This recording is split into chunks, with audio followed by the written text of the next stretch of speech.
What's up everybody, Greg here with LENSPROTOGO and Lens Rentals, and today is week 5 of our challenge series here on the channel. And if you haven't seen the previous couple weeks, definitely go and check those out after you watch this one, because there's a lot of really cool techniques to help spice up your photos and videos. This week's challenge is going to be doing flat lay photos, which is a super valuable type of shot to have. It's really easy to learn and a great one to add into your toolkit.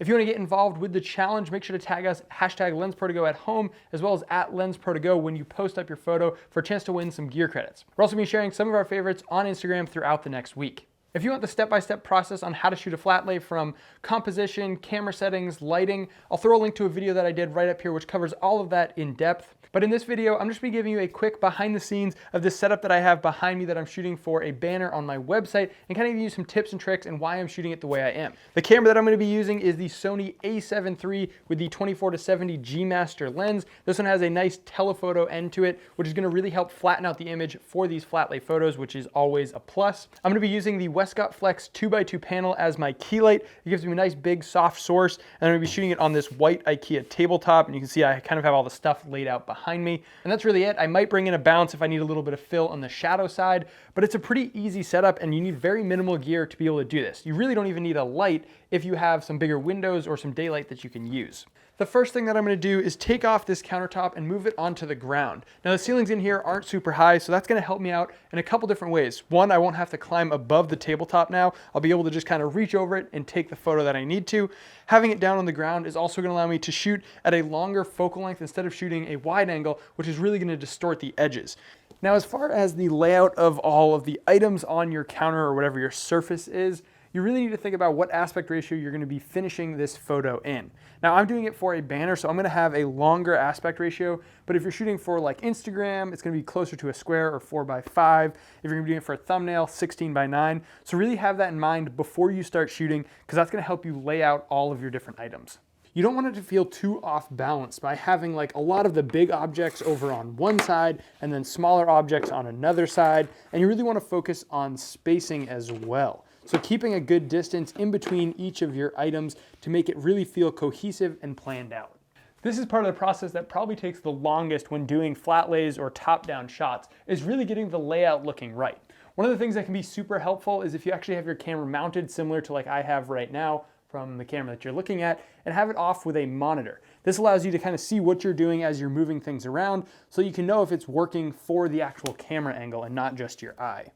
So I think I have it laid out pretty much how I want it to. I did move the light in a little bit to get it more top down, so it's just outside of frame right now, giving me less shadows kind of casting off to the bottom right. This way I don't need any fill bounce over there.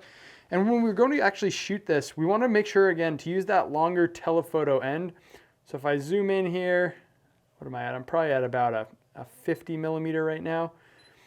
And make sure you're as straight as possible. You don't want to have the camera skewed off to either side because that's going to distort those edges. So really focus on making sure that you're parallel to the plane that you're shooting. We'll go ahead, focus in the center there. And I'm not too worried about having like the carpet and stuff on either side because I know I'm going to be cropping this wide for a banner, but you do want to keep that in mind if you are going to be using this entire aspect ratio. If you want to add a little bit of dimension and sort of variety to these flat lay and top down shots, what you can try doing is jumping off at like a 45-degree angle and getting a shot like this. It's going to add a little more vertical height to this flat lay photo and kind of change it up, but you're still using the same style and layout. So I think I got a pretty good image that's going to work for the banner. All I need to do is a little bit of color grading and post-processing on these photos to get them looking good. So the first thing I'm going to do is bring my images into Lightroom and then do my exposure correction. So adding a little bit of brightness and contrast to it, then going down to the curves and adding a slight S curve, lifting up the blacks a little bit and bringing down the highlights just to kind of matte out the image. And then what I like to do is go down to the color mixer and play around with the colors. This is where you can really make it your style. And one of the things I like to do is bring the blues a little bit more towards aqua, which kind of gives it this little bit of a green look. And then going into the saturation and just playing around with these different levels. Now I slide them back and forth from minimum to maximum so I can see exactly what they're doing, and then I'll end up placing them somewhere in the middle once I know what it's affecting. The next thing I need to do is get rid of all of this carpet. So I'm gonna go into Photoshop and then just drag out this table and make it fill the rest of the frame so that when I crop it, it's completely white. So just adjusting it here, dragging out the bottom, and then recropping it for the image that I want for this horizontal banner. and then just using the cloning tool to get rid of all the scrapes and dirt and things that I want to clean up in the image. And then this is my final result for that 45-degree angle shot. As you can see, I extended out the table so it looks really nice and clean on a big white backdrop. And then the second one is just a straight top-down shot, which I'll probably end up using for my banner. I hope you guys enjoyed this little behind the scenes of this flat lay photo shoot. If you want to get in on the challenge yourself, make sure to tag us, hashtag LensProToGo@home, as well as @LensProToGo. That way we can see your submissions and share them on our Instagram. Don't forget to check out the rest of the challenges if you want some more photo and video inspiration, and subscribe for new videos every single week. I'll see you in the next one.